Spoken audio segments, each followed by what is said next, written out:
ரூபாய்க்கு நான் வாங்கின இந்த ஒயர்லெஸ் மவுஸ் அண்ட் கீபோர்ட் காம்போவை லாஸ்ட் 1 இயர்க்கு மேல யூஸ் பண்ணிட்டு இருக்கேன். நீங்க 1000 ரூபாய்க்குள்ள ஒயர்லெஸ் கீபோர்ட் அண்ட் மவுஸ் தேடி இருக்கீங்க அப்படின்னா நீங்க இதை வாங்கலாமா வேணாமா, இது ஒர்த்தா இல்லையா அப்படிங்கறத இந்த வீடியோ எண்ட்ல சொல்றேன். ப்ராடக்டோட ஃபுல் ரிவ்யூ தான் நீங்க பார்க்க போறீங்க.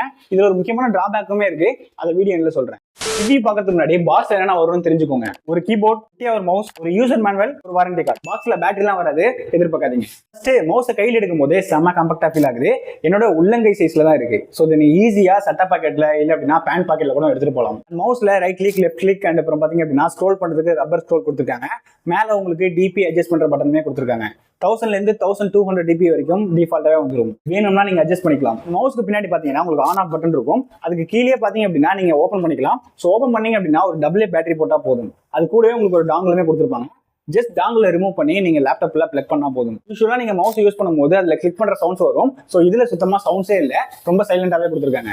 பட் இதை வாங்குறதுக்கு முன்னாடி நீங்க யோசிக்க வேண்டிய ஒரு முக்கியமான டிராபேக் இருக்கு, அதை வீடியோ எண்ட்ல சொல்றேன். இப்போ கீபோர்டுக்கு வந்தீங்க அப்படின்னா ஒரு full size keyboard with number pad, short cut keys, function கீஸ்னு எல்லாமே கவர் பண்ணிருக்காங்க. டிசைன் ரியலி காம்பாக்டா ரொம்ப சூப்பராகவே பண்ணிருக்காங்க. என்கிட்ட இருக்கிறது பிளாக் அண்ட் ஆரஞ்சு வேரியன்ட். இதுல மொத்தமா 3 கலர் வேரியன்ட்ஸ் இருக்கு. அண்ட் கீபோர்டுக்கு மேல 3 இண்டிகேஷன் லைட்ஸ் இருக்கு. கீபோர்டுக்கு பின்னாடி பாத்தீங்க அப்படின்னா உங்களுக்கு பேட்டரி போர்ட் வந்து கொடுத்துருக்காங்க.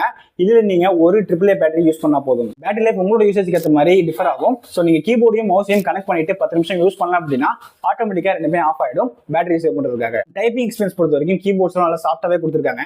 பட் டைப்பிங் சவுண்டே வராதான்னு கேட்டீங்க அப்படின்னா இவங்க சொல்ற மாதிரி சைலண்ட்லாம் கிடையவே கிடையாது. ஸோ நார்மலா ஒரு கீபோர்ட்ஸ்ல என்னென்ன சவுண்ட் வருமோ எல்லாமே எதுவுமே வருது. சைலண்ட் கீபோர்ட்ஸ்லாம் கண்டிப்பா நான் ஒத்துக்க மாட்டேன். நெக்ஸ்ட் இதோட பில் குவாலிட்டி பொறுத்த வரைக்கும் ரெண்டுமே பிளாஸ்டிக்ல தான் பண்ணிருக்காங்க. பட் சாலிடான பிளாஸ்டிக். அந்த விதத்துல நான் குவாலிட்டியில எந்த வித குறையுமே சொல்ல மாட்டேன். எல்லாமே பார்த்தாச்சு. பட் ரெண்டே விஷயம் மட்டும் இதுல எனக்கு பிரச்சனையா தெரியுது. ஃபர்ஸ்ட் ஒன், இந்த மவுஸோட சைஸ். ஸோ என்னோட சைஸ்க்கு பாத்தீங்க அப்படின்னா கண்டிப்பா என்னோட கையில ஒரு பாதி கூட கிடையாது இது. ஸோ ரொம்பவே பாத்தீங்க அப்படின்னா சின்ன சைஸ்ல இருக்கும். ஸோ நீங்க நார்மல் யூசேஜ் பண்றீங்க அப்படின்னா ஓகே. பட் இனிஷியலா பாத்தீங்க அப்படின்னா பழகிறதுக்கு கொஞ்சம் கஷ்டமா இருக்கும். எல்லாருக்குமே ப்ராப்ளம் கிடையாது, என்ன மாதிரி ஒரு சில பேருக்கு ப்ராப்ளம் வரும். பட் நீங்க இதை தான் ஃபுல் டைமா யூஸ் பண்றீங்க அப்படின்னா உங்களுக்கு அப்போ வந்து பெரிய டிஃபரன்ஸ் தெரியாது. அண்ட் இன்னொரு விஷயம் என்ன அப்படின்னா இது ரெண்டுத்துக்குமே சேர்த்து ஒரே ஒரு டாங்கிள் தான் கொடுத்துருக்காங்க. செப்பரேட்டா உங்களுக்கு டாங்கிள்ஸ் கிடையாது. இதுல என்ன ப்ராப்ளம் இருக்கு, ஒரு டாங்கிள் யூஸ் பண்ணி நான் ஈஸியா ரெண்டுமே கனெக்ட் பண்ணிடுவேன்னு நினைச்சீங்கன்னா, ஒருவேளை உங்க கீபோர்டு ஒரு டிவைஸ்லயும் மவுஸை இன்னொரு டிவைஸ்லயும் யூஸ் பண்ணணும்னு நினைச்சீங்கன்னா கண்டிப்பா ஒரே டைம்ல நீங்க மல்டி டிவைஸ்ல கனெக்ட் பண்ண முடியாது. இந்த 2 விஷயத்தை தவிர்த்து இதுல எந்த வித குறையுமே சொல்ல மாட்டேன். டிசைன், குவாலிட்டி எல்லாமே நல்லா பண்ணிருக்காங்க. அண்ட் 1 இயர்க்கான வாரண்டியுமே கொடுத்துருக்காங்க. இதோட பிரைஸுமே பாத்தீங்க அப்படின்னா 800 தான் இருக்கு. ஸோ டெஃபினெட்லி இந்த பிரைஸ்க்கு ஒர்த்து தான் சொல்லுவேன். ஸோ உங்களுக்கு வேணும் அப்படின்னா கீழே லிங்க் கொடுத்துருக்கேன், யூஸ் பண்ணி வாங்கிக்கோங்க. இந்த மாதிரி இன்ட்ரெஸ்டிங்கான வீடியோஸ்லாம் பார்க்கணும் அப்படின்னா நம்ம சேனல் சப்ஸ்கிரைப் பண்ணி வச்சுக்கோங்க. உங்க ஃப்ரெண்டுக்கு இந்த வீடியோவை மறக்காம ஷேர் பண்ணி விட்டுருங்க.